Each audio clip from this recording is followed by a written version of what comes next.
Colombo graveyard are impressive reminders of past lives, but no monuments on earth are more awe-inspiring than the pyramids of Egypt. Before I saw them firsthand, I thought I knew what to expect, yet I was still overwhelmed. Endless nonsense has been written about these extraordinary structures. Some people believe the Great Pyramid carries coded prophecies about the future of our planet. Others, that a razor blade placed beneath one will be kept sharp by occult forces. But I've no time for pyramid idiocies. The last of the ancient world's 7 great wonders conceal enough real mysteries to challenge the imagination. Only a few kilometers separate the pyramids of Giza from Cairo's modern center and the Nile. The short journey from the New World to the Old is a must for Farouk Elbaz whenever he's in town. Like all Egyptians, this famous scientist is proud of his ancestors' achievements. They are so enormous, they are so impressive, we can't even perceive how these ancient people were able to build such enormous structures. And they're also beautiful structures. They're also located correctly as far as the north and south and east and west. They're also something that all of us still cannot completely fathom.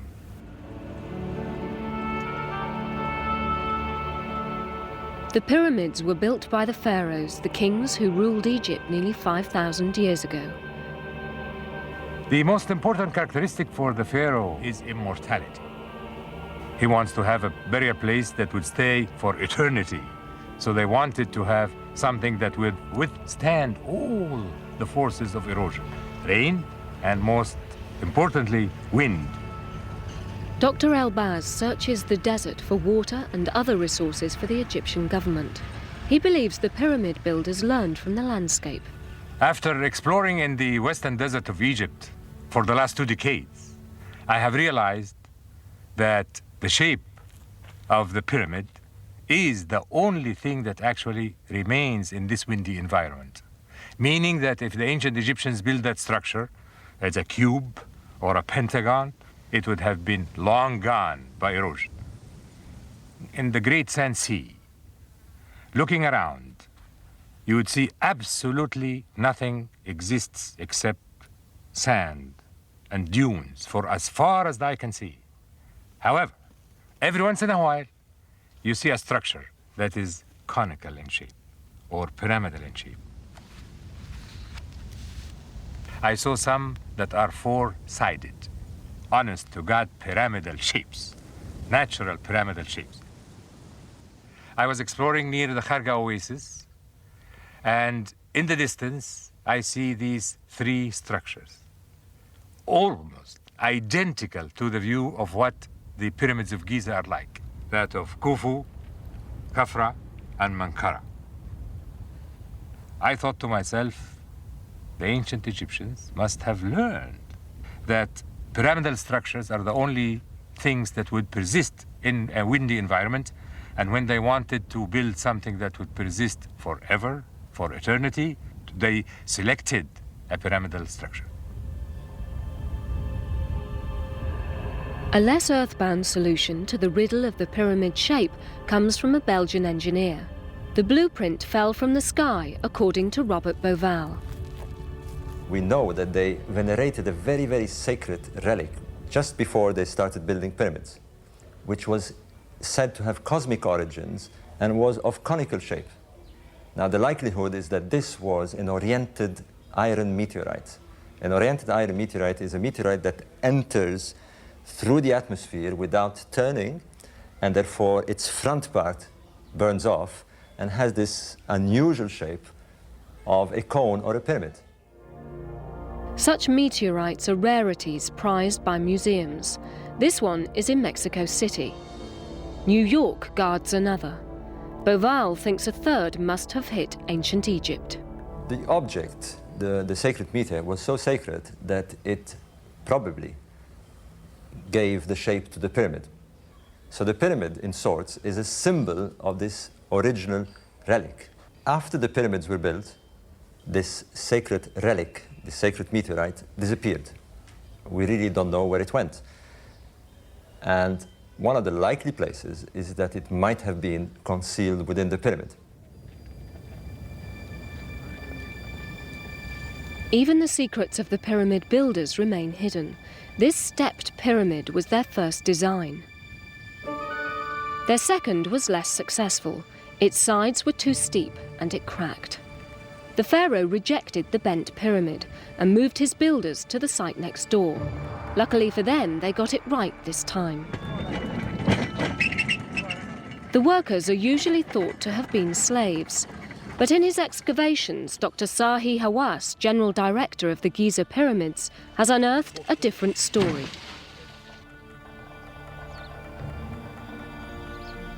He has found that the workers lived in a village next to the site.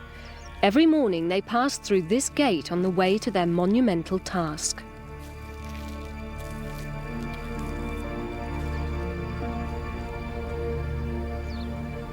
Hawass's key discovery is the workers' graves.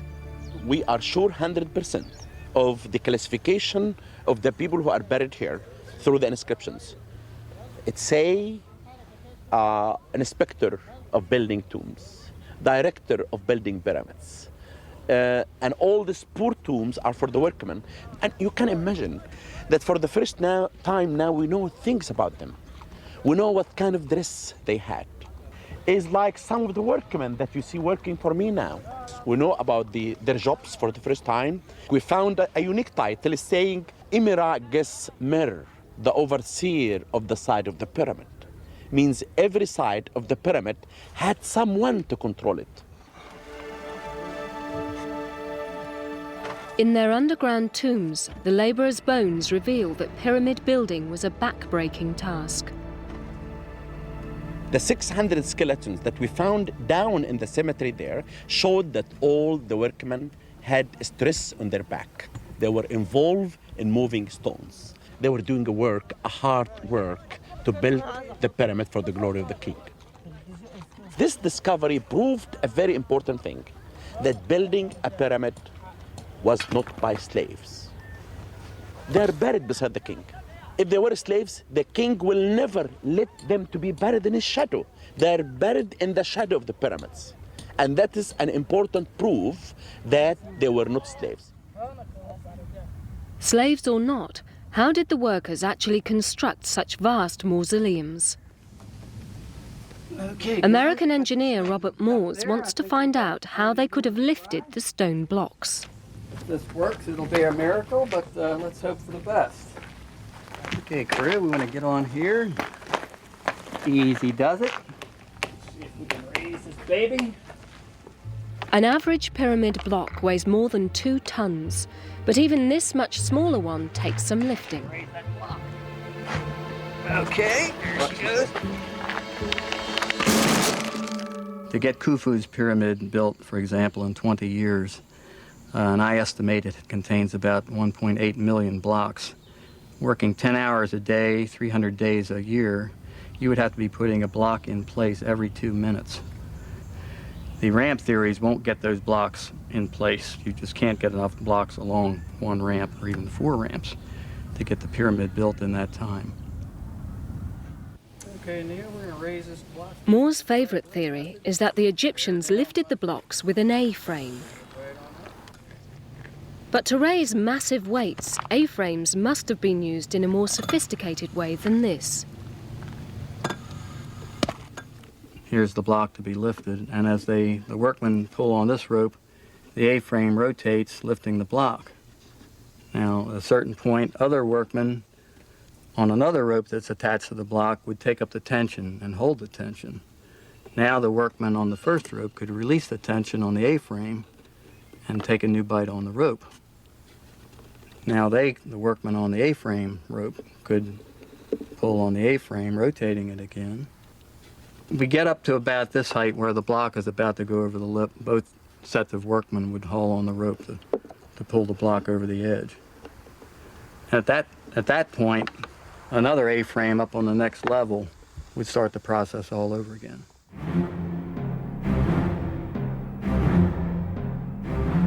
The only surviving description of how the pyramids were built comes from an ancient Greek historian.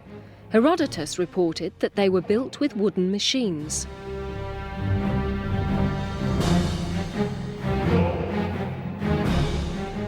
Teams of workers used them to lever the blocks from one step to another up the pyramid. One of these machines has been reconstructed from the ancient Greek description by pyramid enthusiast Bob Loudermilk. Here we have 4 lever operators, each of whom has a lever in either hand. Each lever requires only 34 pounds to be able to lift 275 pounds on this end. There's a 20-to-1 mechanical advantage. These 4 men, using this machine, could lift a block weighing approximately 5,000 pounds. A distance of probably 2¼ feet, which is the average distance of the average step on the Great Pyramid, in probably 20 to 25 minutes. After they lifted the block and elevated it, then another man inserted cribbing from down below. Once the cribbing was in place, then the block was allowed to settle back down on the cribbing. Every time the block was lifted and secured by these blocks that are placed underneath the block, underneath the large stone block, they could then shorten the chain and lift the block again until finally the block was lifted up so that it could be slid in to the next step. At home in Colorado, Loudermilk has begun practical tests. The Egyptians used around 2 million blocks to build the Great Pyramid. Loudermilk's machine is complicated and raises the block rather slowly. I've estimated that there were 16,000 machines. And I'm guessing that approximately 570 blocks per day were delivered to the top of the pyramid using this system.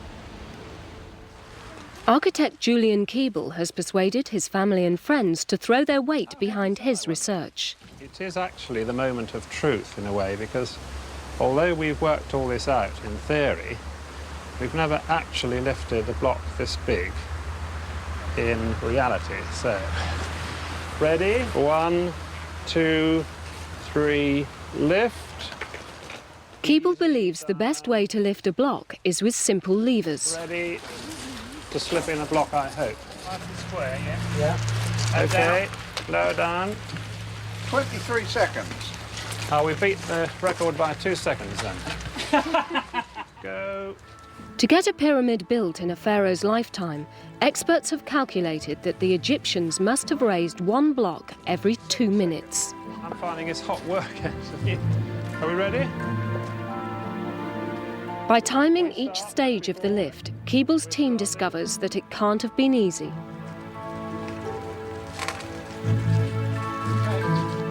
Nice one. There, you see, faster.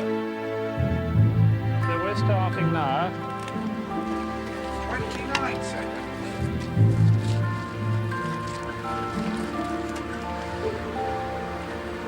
Okay.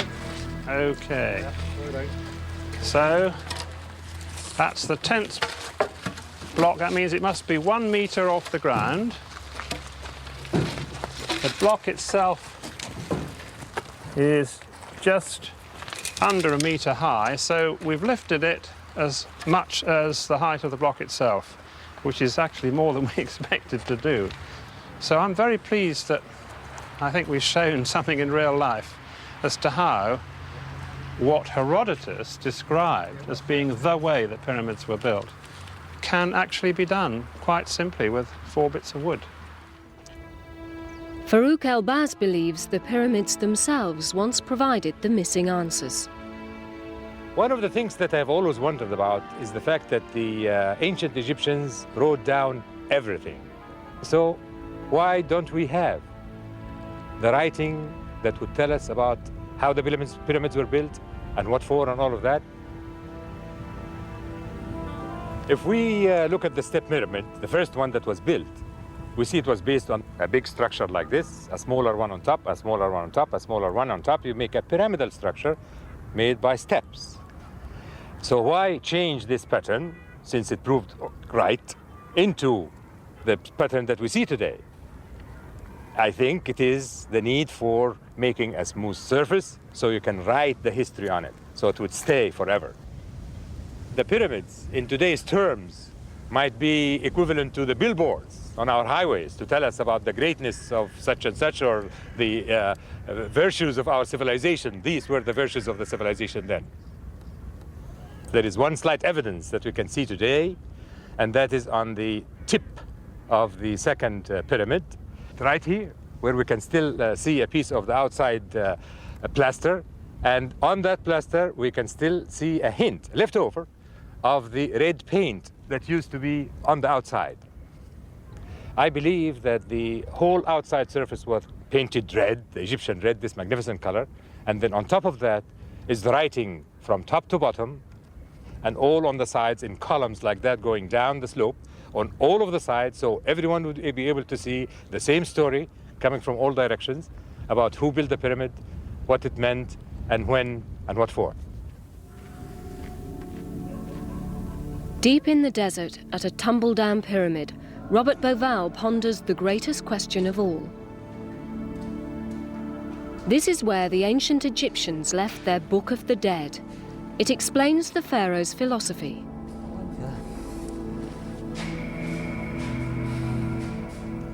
Although this pyramid may have seemed insignificant from the outside, inside here it's absolutely fantastic. Here is the key to understand the mystery of the pyramids, because they tell us of the mysterious star religion of the pharaohs. If you want to understand a cathedral, you of course read the Bible. So if you want to understand the pyramids, you must read these, the pyramid text, the oldest religious writing in the world. And they repeatedly tell us how the king becomes a star to join his father Osiris in the sky. And Osiris is the constellation of Orion. So here, for example, we are told that the pharaoh is a dweller in the constellation of Orion.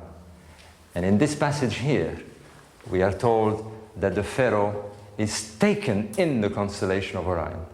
And repeatedly, over and over again, we are told that the king becomes a star. The king becomes a star and joins his father Osiris in the sky, in the special region of the sky where the constellation of Osiris is. This interpretation of the Book of the Dead says the pyramids are places of the night. In the pharaoh's burial chamber in the Great Pyramid, Bauval finds confirmation. Tiny details point to the pyramid's purpose. The most mysterious structures are these shafts. In each chamber are two shafts, one in the north wall and one in the south wall. Now, although you see just a small opening, these shafts are extremely difficult to build. They're built within the core of the masonry at an incline. Now, this to an engineer, it's a nightmare, because you have to not only cut each block and dress it properly, but the whole surrounding structure must be adapted. Each course of the masonry must be kept perfectly dressed so to fit the profile of the shaft. Originally, it was thought that these shafts were air shafts, because when the shafts in the king's chamber were opened, they let air in. If they just wanted ventilation, it would have been much easier to have them horizontal, whereas clearly the architect went to a lot of trouble to build them. They must have a very, very important purpose. Only this robot camera could penetrate the shafts.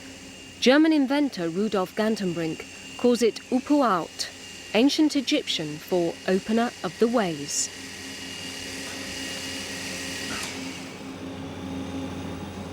The robot was designed to be able to change its shape. It would need maximum contact with the shaft's sides to propel itself over the unexplored terrain. There are 4 shafts inside the Great Pyramid, 2 upper shafts and 2 lower shafts. Everybody told me the lower shafts will just go on for maybe 2 meters or 8 meters, and then they will stop. And I did never believe this. I said, we have the technology to find this out, so let's do it. Let's make a robot, let's go inside there, and then we know better. From Gantenbrink's headquarters in the Great Pyramid, the robot set off into the unknown. It sent back pictures of its voyage. The first part of the shaft is horizontally for 2 meters, and then it goes up. So just by looking with your eyes, you don't see what is coming there. We could see for the first time images that have not been seen for 4,000 years, and this was the most exciting point. Upuaut explored all 4 shafts in the Great Pyramid.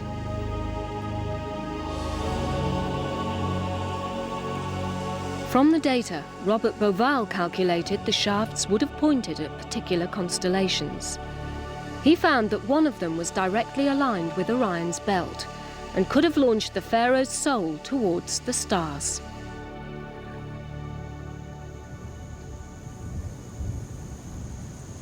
Bauval goes even further. He believes the pyramid's grand design pays homage to the heavens.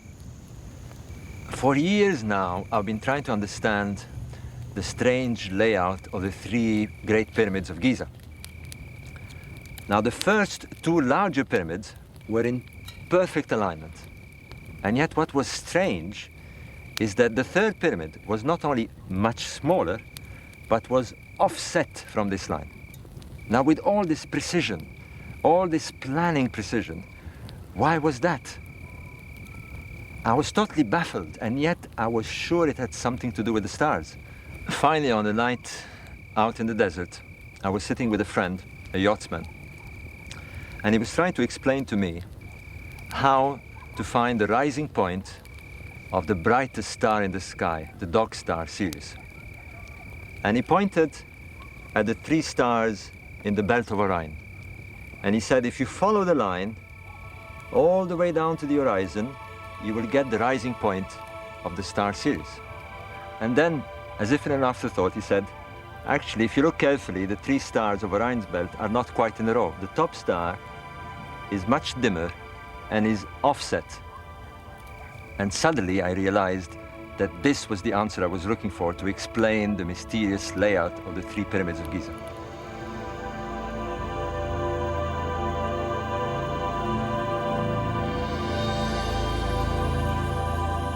The whole thing fitted perfectly together.